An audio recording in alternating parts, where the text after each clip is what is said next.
You're listening to Weird and Dead, the paleontology podcast that tells evolution's most embarrassing and bizarre stories. I'm Meaghan Wetherell. And I'm Amy Atwater, and we're two living scientists who are weirdly excited about dead things. In this episode, I surprised Meaghan with a full hour of scrotum conversation, and Meaghan displays a level of expertise in the topic that worries even herself. What is a scrotum? What groups have them? And why do testes take a multi-week odyssey to occupy such a humiliatingly weak external position? We talk varying theories, including heat control, motion of the ocean, and of course, training sperm for their eventual obstacle course and inhospitable destination. Like always, read the content warnings before continuing, especially if you don't like scrot jokes, or if you are sensitive to the idea of balls falling off, balls punching through things, and causing hernias, etc., etc. Okay, I'm gonna open up this scrot pics. Yeah. Okay, what are we talking about today, Amy? Let me open up my scrot notes get into Amazing. To get into this layered discussion we can have about the evolution of the scrotum. What? That's really what you have to take. No wonder you were like, oh, this might take a really long time. It didn't start with that. That's where I ended. Going, oh, Amy, you low-key just deep dove into that epididymis. Into scrots, yep. Excellent. I'll tell you how it started, though. Oh. And this is hilarious as well. Is your stuff working? Yeah, just double checking. I heard a scary sound. Lamb giving birth? Nope, nobody's giving birth. They're all doing this suspicious, like, they do like the band photo thing where they kind of walk off away from one another and they're like emo, but they haven't started actually giving birth yet. So they're leading up to it. But I'm so glad I'm not them. And instead, you're stuck with me talking about some of the equation that goes into making those babies. Okay. So at the end of January, I was invited to go to Dino Fest at the University of Utah Natural History Museum of Utah. Okay. Anyway, I said it better in the promos. Don't worry. I was invited mostly to do social media stuff and like talk to the researchers that they invited, which was a little weird being a researcher myself. And I was like, whatever. They paid me to go to Salt Lake City, one of my favorite cities in the entire world. And it was great. I loved it. Had a great time. Anyway, one of the researchers I met, because this year's theme was prehistoric skies. And it wasn't just dinosaurs. My mind is just reeling, trying to figure out how prehistoric skies as a theme goes through scrotums. But I'll be patient. Meaghan. Yeah. It's me. It's me. So I got there. Okay. So we had folks talking about early pterosaurs and all that. Jingmei O'Connor was there doing a keynote one of the days on the Chicago Archaeopteryx. I interviewed her briefly for the Utah thing, and I immediately went to crop milk. I was like, so, come on, you're the bird expert. Crop milk. She was like, ugh.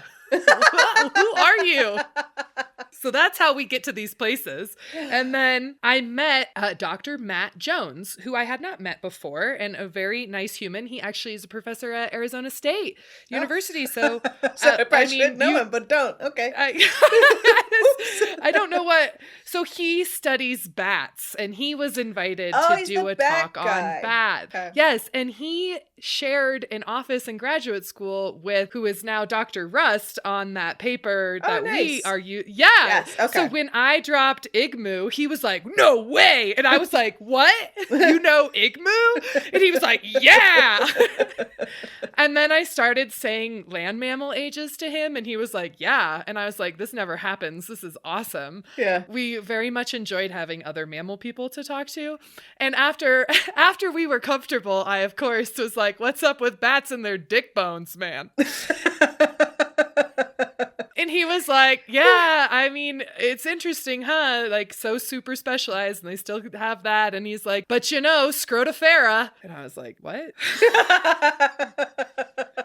Scrota what? He's like, Scrotifera, that taxonomic group that is used to define mammals? Yes. It's pretty recent because it's done based on the genetic stuff. But you know, once we realized, okay, to back it up, it's like we had our old trees of life, our old evolutionary relationships based on just like morphology and fossils and modern day creatures. And then modern genetics came along and was like, that's wrong, you're wrong, nope, totally distantly related. And actually those ones are super closely related and they don't look alike at all. And so genetics has helped us understand groups like Afrotheria, which includes things like hyraxes that we just talked about, and elephants, and just some like animals that don't look anything like each other. Hyraxes look like rodents. And anyway, that manatees. And it's thanks to genetics that we've been able to understand that these different groups or classifications exist. And one of the groups that is used today is Scrotifera. And it is... Yeah, it is a subgroup to, let me find I should have put that one first, but it ruins the guessing game. So I'm going to still make you play the guessing game before explain all. But it's like if you have Laurasiatheres, right? So Laurasiatheres are insectivores, bats, carnivores, pangolins, ungulates, and whales. Yay, North American stuff. Yes. And then it splits off with the insectivores or the Eulyptotyphla, whatever, those guys. Yeah, those guys, yeah. Eulypotyphla are true insectivores, including hedgehogs, moles, true shrews, and a few other weirdos. Little insectivore things, hedgehogs. Yeah. And then their sister group is Scrotifera. And that includes a bunch of, as you know, because you just have them in your brain, a lot of those animals, which is funny put because that on me. Hold up. No, let's back up. Scratch that from the record. No, you know what a Laurasiathere is, where none of our listeners have any frame of reference. Some of our... I know scrotums. Okay, that's not. I know what a Laurasiathere is. Dude, you sent me a picture of a scrotum on the ground of your farm like a month ago. Actually, true. I was at this conference. You sent me the fuzziest, woolliest scrot pic. You started this. So don't you even. You've handled way more scrotums than me. Yes, that's way true. More. You're right. I'm sorry. I take it back. You got me pinned. You got me pinned right away. See? And that's like, and ever since I've talked to Matt, I've just had Scrotifera on the brain. So I started just trying to find information on Scrotifera, but because it's really just like a relatively recent term taxonomically used, it's not really used in the literature. Like it's not really talked about. Even doing a deep dive Google Scholar, like really just different references to it being designated based on genetics to contain these different groups. So I got more curious then about just scrotums in general, if it earned a name to an entire clade of animals, but some of the animals outside of Scrotifera have scrotums. I mean, we are not Laurasiatheres, and male humans tend to have scrotums. I've been told. Never seen a pair yourself. Gave birth to a baby boy, have no idea. There's always sheets involved. Sheets.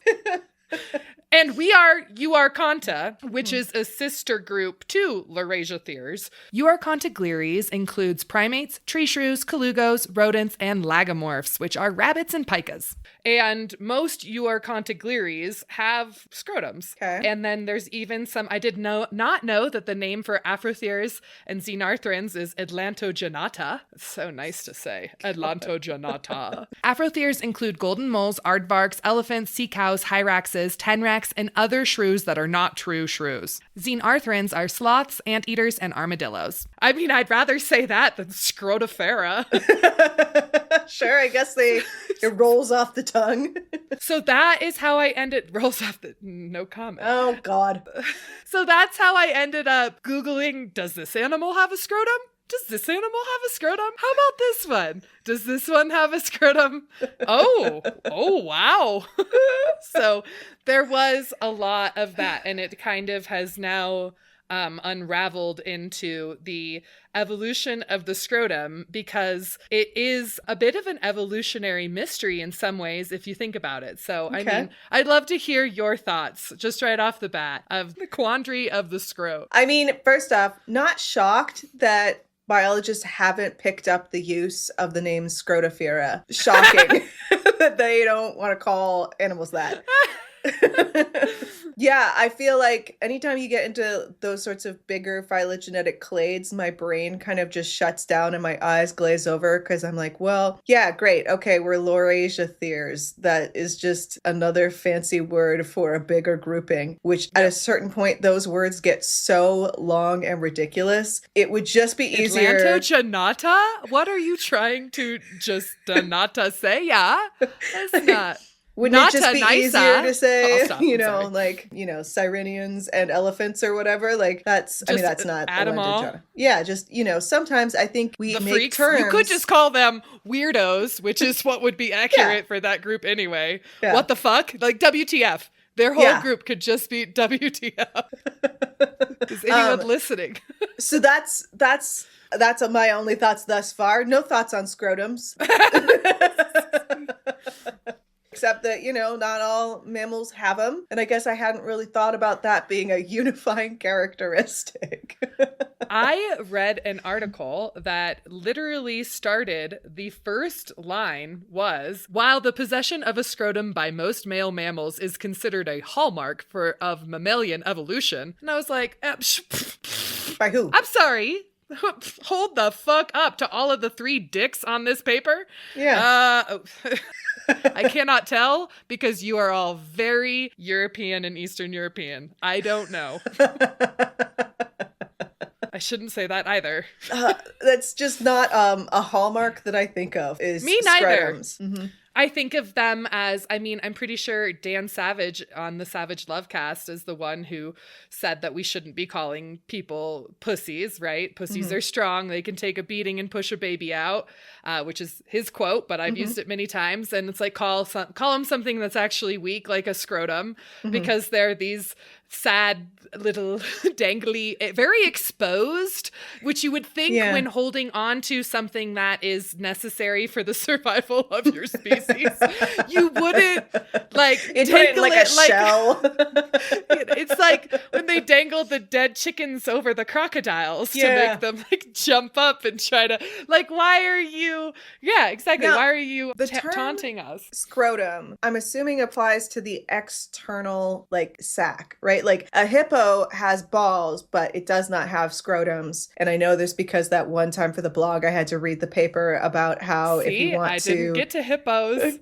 Castrate a hippo, they had to do a whole bunch of replicatable surgeries where to tell you which angle to hold the hippo leg at because they don't have internal balls. So they can kind of just wiggly wobbly around, just get lost, I guess, in there. So if you want to have a real fast in and out castration, but you have to hold the scrotum? Leg in the exact right spot. Well, that's my thought is I guess they would not have a scrotum, right? They would don't just have the balls. And and so testes. You can have internal testes. That's called, there's a term for it that also made me laugh. It is called testicondyle. What? Testicondyle. No, testicondi. That's it. By the way, longtime listener, BFF of ours, Carrie Weber, thought of her the whole time I researched this. I know I'm saying this wrong. I look forward to you correcting me in a few weeks. But yes, testicondi.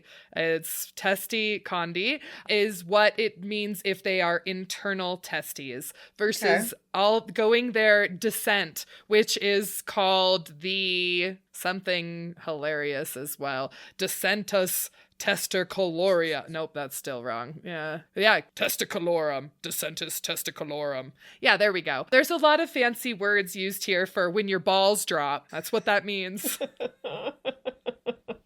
But essentially, yes, the scrotum itself only exists because of the testicles. It is there only to be the sac that contains the balls. And this is something, the whole balls drop, have your balls dropped? Your balls usually drop well before you're born if everything goes as evolution intended, which, by the way, evolution's drunk, so we don't really know how that's going to go. Okay. Yeah, but essentially at 8 weeks of development, the human fetus has structures that either become testicles or ovaries. Okay. For females, for those of us who have ovaries, they stay. They move a little bit. They have their own journey. We have also some soft tissue stuff. Round ligament is the term I'm thinking of. That can cause some issues for us. But for boys or for people with testicles, it's a 7-week voyage from the abdomen. They form near the kidneys, and it's quite literally like a marionette, like pulley system of these different muscles and ligaments that are like forcing them into this sac. And one of those ligaments, or the one that kind of marks the path, or sometimes called the rudder of it, is the gubernaculum. Did you ever have to learn that one in high school? I missed it on a high school IB biology test. I've never forgiven myself. Anyway, I think it's hilarious. It's called the gubernaculum. It's your dick. It's your balls. Okay. I don't know. I always thought it was really funny. Okay, so sometimes the testicles stay up by the kidneys and they don't go anywhere at all. Sometimes puppetry work that you're doing right now with your hands is really making this whole thing so much better. When our internet works better again one day, we'll try one day videos. Actually, I think I've got a decent way to depict this. I'm going to change up. Don't go to the images. I'm going to change the order. Actually, no, you can just go ahead and scroll. Sorry. Okay. But go ahead. Oh no. I'm sorry. Okay. It's just a cross section of a male reproductive system. Okay. Yeah. I'm at the doctor's office. Okay. Do I need to keep going or am I staying in the doctor's office? So that second one, the black and white picture, is kind of the showing old doctor's you office. Yeah, that is showing you essentially your descensus testicularum. That is this journey that I'm talking about. So where the testes start up by the kidneys, then they drop down thanks to the gubernaculum and the caudal genital ligament. And those are what's essentially pulling it down. And you'll see in the upper right quadrant, it's chilling in the abdominal cavity. Sometimes that's where it stops. Right? Okay. So if they do half the journey, they make it here. It's closer to the genitals, but it is not external. It is still in the abdominal cavity. Then the fucking crazy shit about the true nutsack is that it busts the fuck through your abdominal wall through these inguinal canals. What? And yeah, it takes layers of muscles and abdominal lining with it. It just goes bloop like a little lava lamp bloop into your scrotum. And that, oh my God. And that, it gets worse. That little jump that it takes that the gubernaculum is setting the track for is why people with testicles get hernias so much. That's a weakness. It's a forever weakness in your abdominal wall because you fucking sucker punched your nuts through it. And now there's always like a slightly weaker point there. And that's why, I don't know if you've had this experience. We have multiple friends who have stories of being little boys and like trying to pick up their family dogs when they were little and like getting hernias. We have multiple friends with this story. What? They like, if you pick up something too heavy, and especially if you're still pretty little, sometimes part of your intestines will just through this weakness in the abdomen. Like really, it's in an unpleasant place if it happens. And that is because of this early descent of your testicles while you were in your mama. And now that's why men get hernias. Women can still get hernias too. Like I was saying, ovaries go on a slightly similar journey, and we have some similar tendons and whatnot. So ours is the round ligament. And so that is a weakness too. And it is where women, if you get a hernia, are likely to get one. Not nearly as common as it is with men, partly because of this pilgrimage that they're going on to get to the sac. Is there a correlation between size of the testes and likelihood of hernia? Oh, that's a great Who's question. got big balls and an intestinal hernia? Yes, right. And do the balls, how much do they, because as I also read, sometime there's the occasional scrotum apparently with some mammals, like it only comes out during mating season. So yeah. So how much scrotum? Yes. I gotta get my seasonal scrotum. It's pretty cold. And then it makes its way home. So that, if it's in that scrotal sac, that's kind of this furthest stage of journey that it can take. And if you scroll down, you can see this demonstrated, these 3 different takes in 3 different mammalian species. Would you like to describe what you see? So the artist from My Little Pony has created a beautiful line drawing of are the blue things perfect kidneys? Okay. Yeah, Of the kidney to testicle ratio and relation. And seriously, that fucking horse has My Little Pony feet 1000%. Yeah, it's Lisa Frank realness. Yeah, you could put a unicorn horn on there and I'd believe it, for sure. Also love that they're both as big as the elephant, the seal, and the horse. Yeah. Well, they really wanted you to see how big those nuts are. Yep. So we are seeing the 3 different conditions here. So an elephant or an afrothere, which is going to represent afrotheres here, does not have any part of it. Its testes have stayed near the kidneys where they first developed. Zero it journey. It does not move. Zero journey. They were like, fuck that. Not going to do that. This is a seal in the second photo. And a seal has made, again, the first part of our journey that we talked about, but has not gone as so far to pop on out that abdominal wall and go into a true scrotum. So it is still located in the groin region, and it's just like above the skin, kind of. Meanwhile, but the not horse, out. Because they wanted the leg to demurely cover the testicles and I guess couldn't figure out how to get the leg forward. It looks like the testes descended into the thigh. Like, I know. I'm like, just have it not have that leg. It's okay. Or have it like sticking its leg super far back, or I don't know, kicking to show the balls. But okay. Oh, right. So then the question, of course, there are controversies, right, in everything that we start to dig into. But the question ends up going, so mammals, some of them have them, some of them don't. What's the deal? Did the first ever mammal slap that sack around? Like, or has it been, did all placental mammals start with this? Did all metatherians? Like, we just aren't quite sure. And then the question is also, so with the times that has it been lost or was it never there? Right? These sorts of questions on timing that we're not quite sure. So for me, makes kind of sense to just go through that evolutionary tree of mammals and chat about just tell us who has external testicles. Sure. I'm gonna fix monotremes. What would your guess? What would your guess be for a platypus nutsack?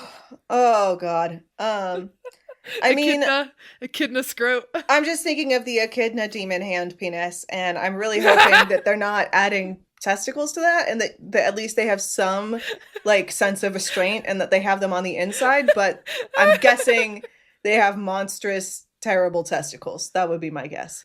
Nope, they do not have a scrotum. No. Oh my God. Restraint. Yes, restraint. Thank you. Which also tells us that it's unlikely that the ancestor of all living mammals today had a scrotum. It's unlikely considering they are the oldest and the most basal mammals today, the monotremes. So no, and they've now done gene studies and seen that the platypus, instead of having a duplicate gene in a certain place, it's just a single gene, and it's that later that gene being duplicated in subsequent mammals allowed one to go towards testicular descent and the other towards nipple development, interestingly enough.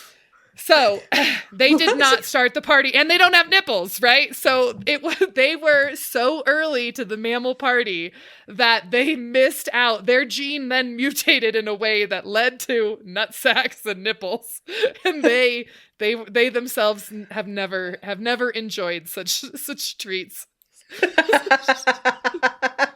Such a sad life, the monotreme. So we know that monotremes, no ball sack, wonderful. So then our next group of mammals is going to be our marsupials, our pouched mammals. So what do you think? Do you think a kangaroo has a scrotum. I have seen kangaroo ball pictures. I remember them being on the wrong side of the penis. Yeah, why is it that I go to because trivia they're night upside and this down? shit doesn't come up, huh? I need scrotum trivia, please. Okay. Okay, Yeah. so go ahead and scroll, because now you have to see. They're upside down because they're in Australia. They're also very pendulous.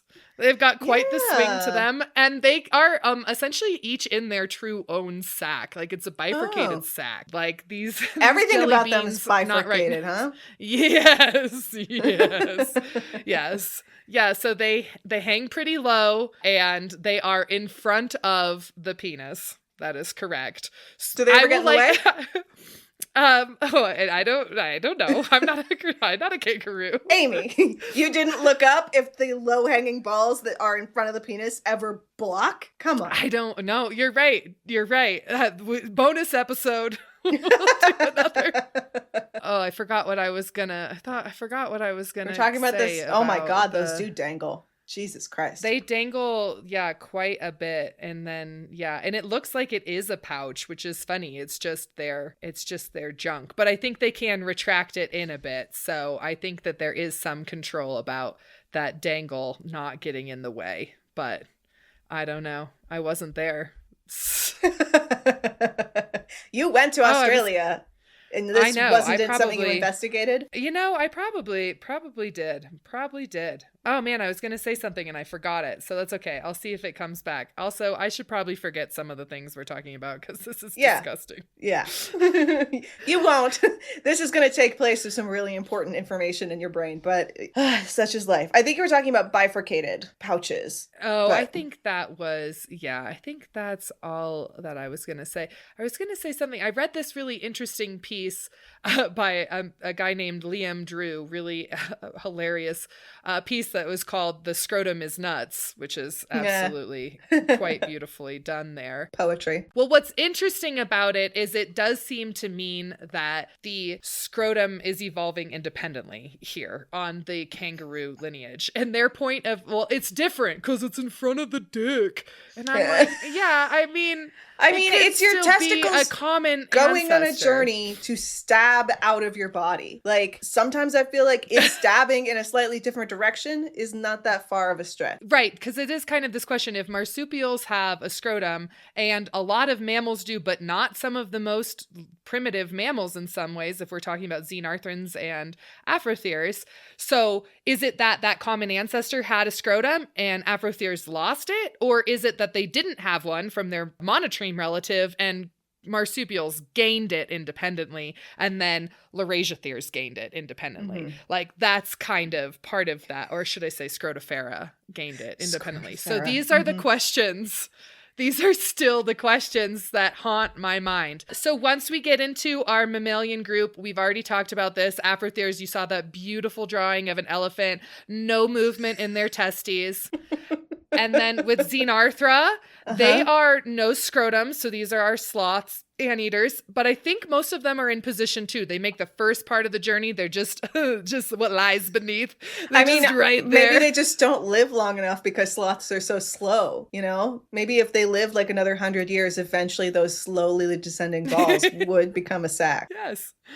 Yeah. And then they really should say that it's the scrotums are in Boreoeutheria, which is the group that contains us, Euarchontigleres and Laurasiatheres.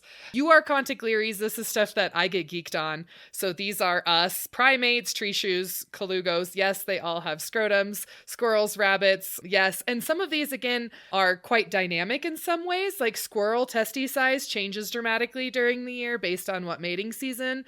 And then rabbits had kind of like their nuts could be kind of weird too, like on either side in their own kind of sac. So again, if we're saying that having a dick just in front means it's a different trajectory, I think there's quite a bit of plasticity in where it swings, just based on who's got it. Wait, hold on, back up. So animals that have a bifurcated sac, does that mean that they're getting punched through on two sides? Like they've got two holes? Or is it something that bifurcates afterwards? Can you have one ball not go down? That's a great question. Oh, ouch. Probably. Probably. But does the other ball exist? I think would be Schrodinger's ball. Schrodinger's ball. Okay. But no, I think they make this journey together. I would hope that you only have to get pushed through that inguinal canal once. But no, I mean, do they go at the same time? Or do they go one first? Is their twin one born 3 minutes before? Anyway, I don't know. See, I told you this was just to whet the appetite.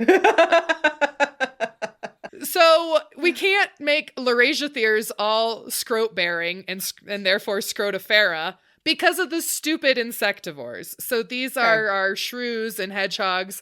They don't have a true scrotum. And I couldn't quite tell from my reading and looking at grainy photos if it's by the kidneys or by the junk, but not out of the body for those.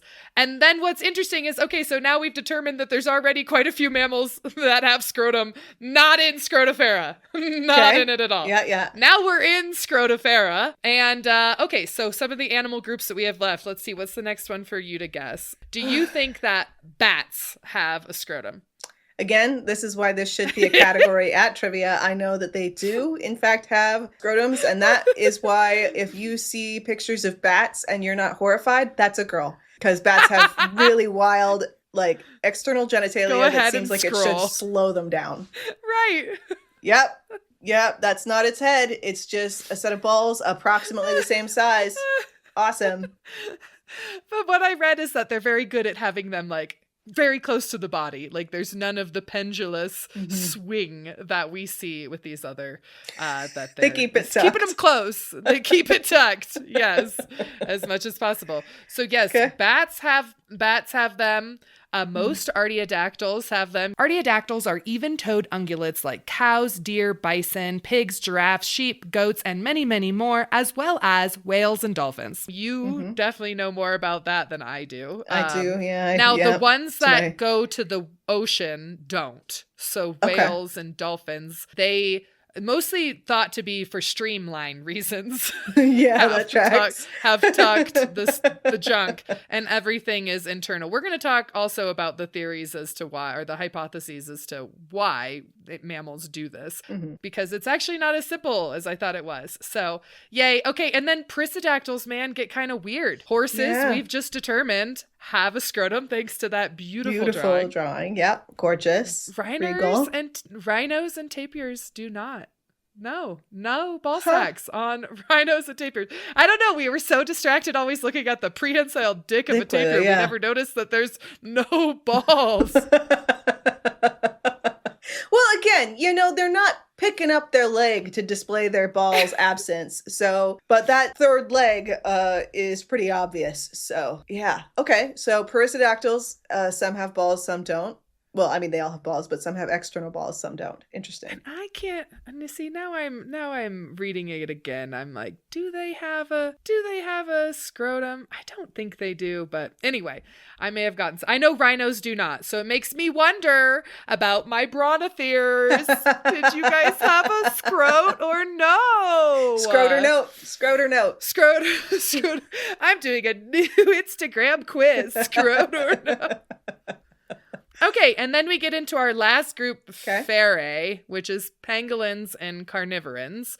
And pangolins do not. So again, we have another Scrotifera without a scrotum. Fucking imposters.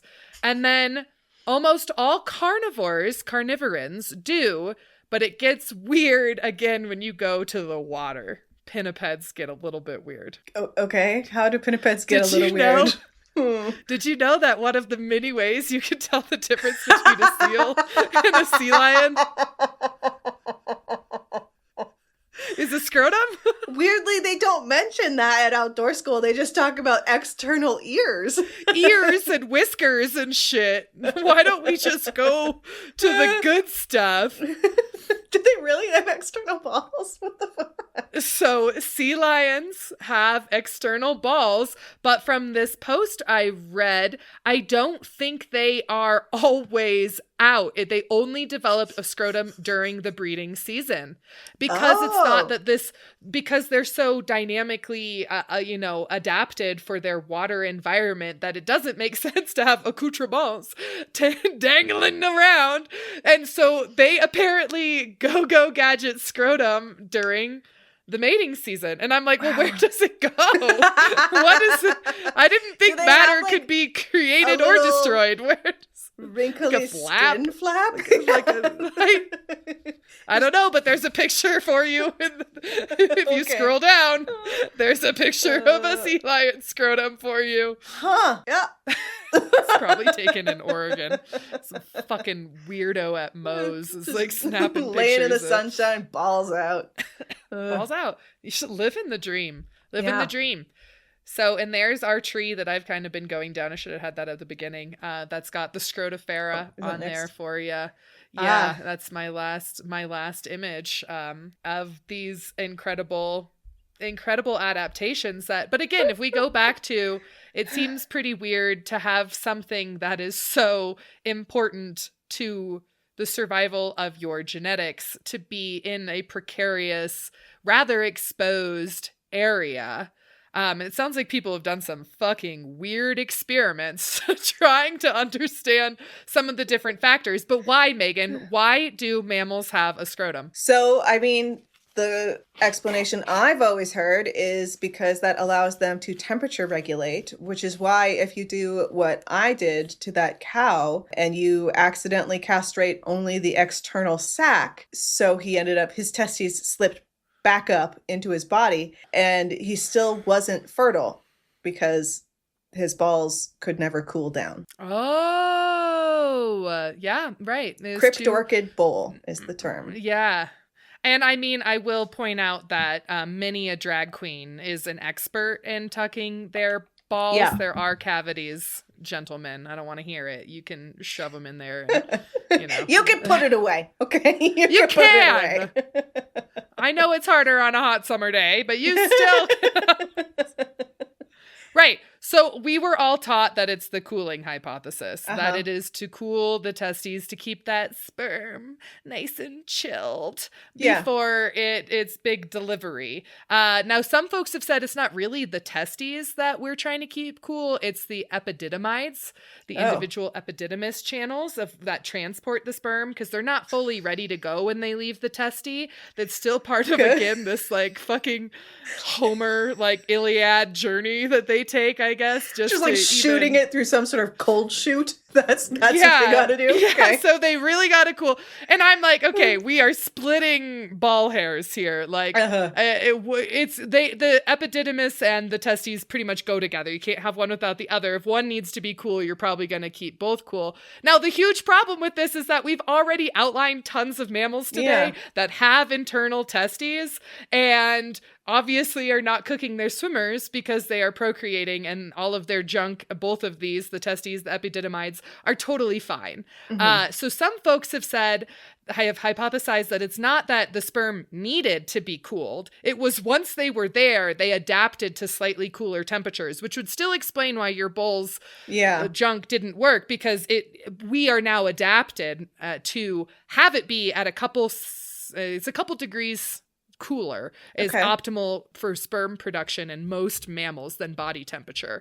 So it's kind of this question of maybe that adaptation was just because they got shoved out in the cold and they had to adapt. Now, some have also said that they need to, this is in scientific papers, but keeping sperm cool may allow the warmth of a vagina to act as an extra activating signal. Ooh. Are these researchers shoving their balls into vaginas? Is that why do you need to be? Why is right? Aren't you by the time the legs? sperm is there, you're next to legs all of the time. Like, why do you need a woman's warmth from the front? Huh? And also, like, by the time your sperm is in the woman, it's done. Isn't it usually over for you? Isn't that like, I don't know. I don't know. I wasn't there. Okay. So, I mean, this seems to be where the bulk of the research is. There's some truth to this as it is adapted for this. There's also a training hypothesis that was ridiculous, but it literally is that the scrotum serves to expose the sperm to a hostile environment in order to train it for further goals, namely fertilization. 'Cause our pussy gonna beat you up, bitch. So we gotta toughen you up.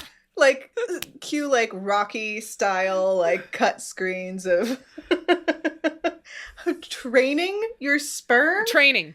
Ba ba ba ba. Yeah, exactly. Like running up and down. Yeah, that they are. That's stupid as hell. It's very stupid. And it's not very well supported because it really doesn't grasp like it's not very well supported, but I had to include it because it was stupid and funny. Yeah. Now, of course, there's the display hypothesis, which I didn't include this, but you know our number one blog post, right? Was it about balls? Monkey blue balls. Oh, that's right. Monkey blue balls. I forgot about that. Yeah. That like summarizes the display hypothesis pretty well. I forgot. Yeah, we wrote a blog together for 2 or 3 years and our most talking about all sorts of things, including like amazing science and like feminism. The top blog post of all time was monkey blue balls because monkey blue balls. People look up blue balls and Google is like, did you mean this monkey? Because sure as shit, blue balls for people isn't real. The vervet monkey has, yes. The vervet monkey, at least seasonally, can have very blue balls. And I think most of those pictures, like the link died at this point, but the funniest part was that they were all like looking at their balls with like such surprise. They were all like, whoa! Whoa! Whoa! Why are these blue? Whoa! Yeah, and that part is, but yeah, some monkeys, some old world monkeys do this. Some other species display it. Now, most folks don't think it evolved for that to be display. It was probably co-opted, is the thought. And now there's the evolutionary biology handicap principle, which is that this idea that if there are two males fighting and one has an arm tied behind his back and still wins, the female is going to be like, wow, you're so strong. And they're essentially saying that if your balls are like so worthless and like such a burden and you're still able to like get around and be top male, like to be alpha, it's like, look, I can deal with this annoying shit all the time. You should fuck me. Look at my protuberance. Isn't this difficult to live with? Yeah, it's this peacock. Like if you can survive with the stupid feathers of a peacock, and you can still survive with that giant announcement to all predators that you are worthless, slow, and have this giant radar on you, then you must be this alpha male. And so it's that same idea that, right, if you are burdened so much by your ball, you're superior. Yeah. So the hypothesis that has the most support, it sounds so stupid, but like I'm serious. So stupid. That's so dumb. This is the galloping hypothesis. Oh, would you like to guess what it entails? What? I mean, it sounds like it entails running, but how do balls assist with running? Does it shake up the sperm? Is that better? Like a milkshake? If you want to scroll back, actually, to the picture of the cross-section of the male genitalia, because that's how this started. The galloping hypothesis has to do with pressure in this region, in all of these tubes, if you will. So if you see the stuff that's eventually leaving the testicles here, your epididymis and your vas deferens, you know, what gets snipped, all connects through your prostate before getting shot out the urethra, right? Those are all kind of in some ways connected, right? Okay. There are no sphincters between any of those features. And apparently someone did research on a rowing team, and the intense rowing activity led to prostate stuff, I guess. What? Being found in sperm. Like, it mixed it all up because there are no sphincters, and all of that pressure and weight and change in positioning in the body kind of caused all of the things in that system to all get flushed around together. Is that bad? Or good? Yeah, I guess that's bad. Okay. So you create this scrotum. If you have this all going on internally, there could be a lot of pressure buildup that could cause bad things or kill sperm. And so it helps alleviate this weird pressure difference by kicking the scrotum out of the abdominal cavity. And they want you to know that they looked at a lot of animals that jump a lot.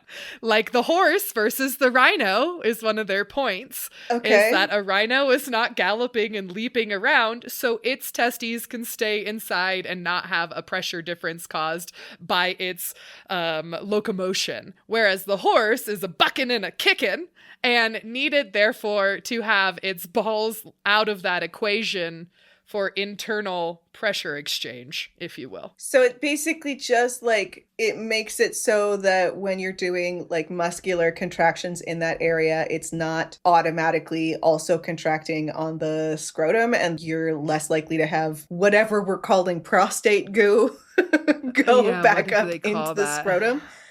Is it urine? Is that what we're calling? Their urine contained fluid from their prostate. So the ball sack actually had nothing to do with that one, but it's how the guy got to thinking all the junk is kind of connected for males, and that there is fluid from their prostate in their urine because it was just a pressurized shit show in there from their extreme exercising. Okay. And that that it is necessary when they start, that mammals needed to move in ways that sharply increased abdominal pressure. I mean, kangaroos, that tracks, huh?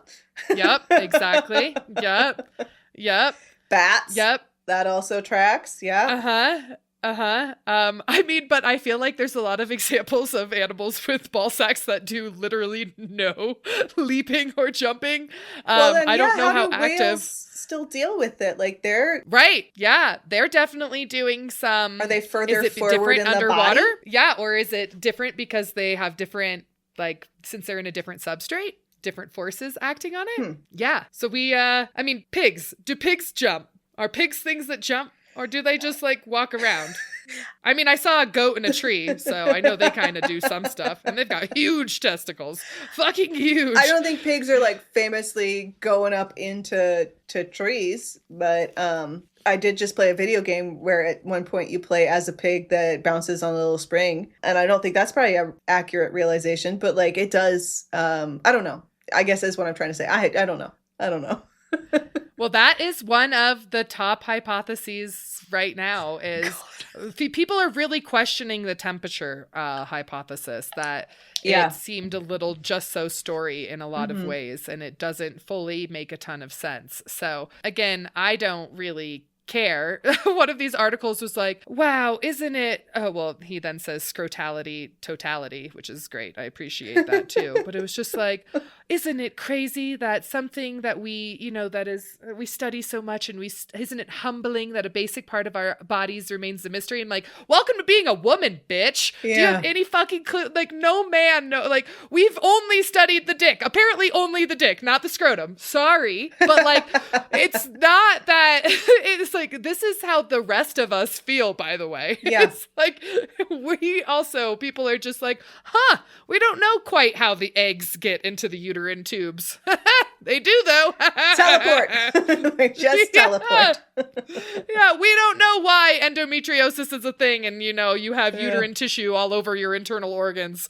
Oh, periods are supposed to be hard, sweetheart. Put a heating pack on, you'll be all right.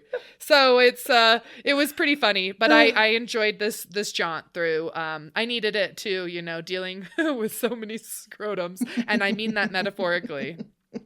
that this was a fun little I mean, I feel like it's all very silly and stupid, but so are balls. I don't know, this idea that they're getting squished and squeezed too much if they're on the inside of the body, I think it makes more sense than the temperature thing does, because it just seems like such a big evolutionary investment to literally give yourself hernias. So, like, it does. Yes. It is not a spandrel as far as I would guess. It has to serve some purpose. Right.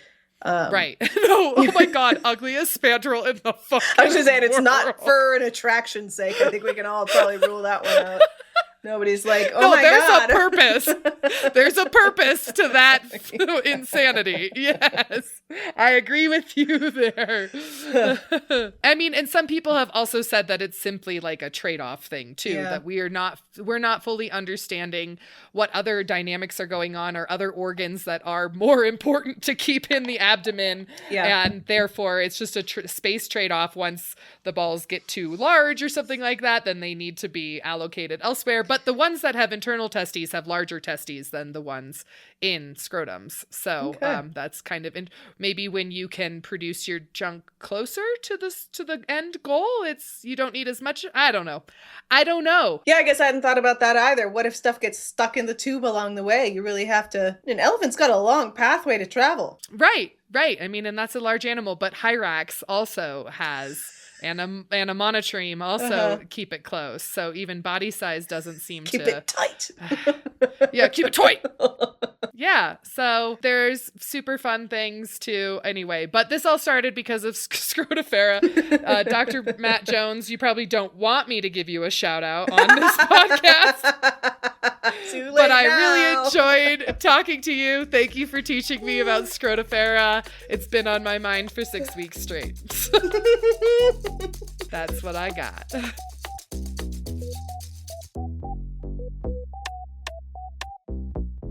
Thanks so much for listening. All research was done by the hosts, Amy Atwater and Meaghan Wetherell. Our theme song is Unlock Me by Praz Canal. This episode was edited by the amazing Max Scott. You can support the show and get early episode access and lots of bonus content over on Patreon, and that's where you can find images for this week's episode as well. In addition to having lots of bonus content, episodes that we don't ever air for the public, and several episodes that we're eventually going to air but have been up there for months, Patreon is also how we pay our editor, and it's actually now how we are funding some of our research program. So if you're interested in supporting the show, or if you're interested in supporting some of our own research and getting to follow along for that journey, you should head on over to Patreon.